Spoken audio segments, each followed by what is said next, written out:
அஸ்ஸலாமு அலைக்கும் வரஹ்மத்துல்லாஹி வபரகாத்துஹு.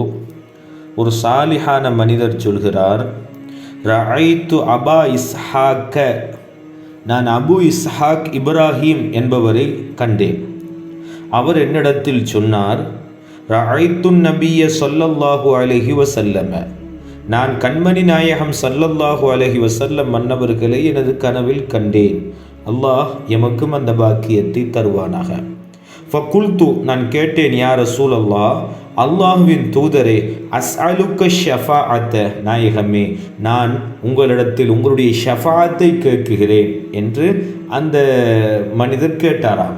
அந்த நல்ல மனிதர் நாயகத்தினிடத்தில் ஷஃபாஅத்தை வேண்டினார்களாம்.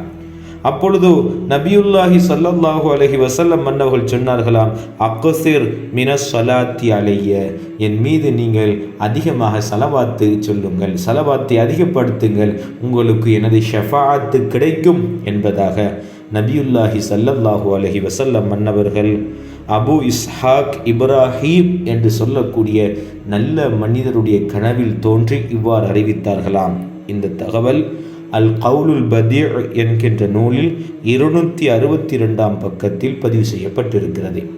நாயகம் ஸல்லல்லாஹு அலைஹி வஸல்லம் மன்னவர்களுடைய அந்த உன்னதம் வாய்ந்த ஷஃபாஅத்திற்கு நாம் ஆளாக வேண்டுமென்றால் நாயகத்தை அறிந்து அவருடைய யதார்த்த நிலையை புரிந்து அவர் மீது அதிகமாக நாம் ஸலவாத்து சொல்கின்ற பொழுது அந்த அந்தஸ்தை நாம் அடைந்து கொள்வோம். அப்படிப்பட்ட அந்தஸ்தை அடையக்கூடிய பாக்கியத்தை அல்லாஹ் எம் அனைவருக்கும் தருவானாக.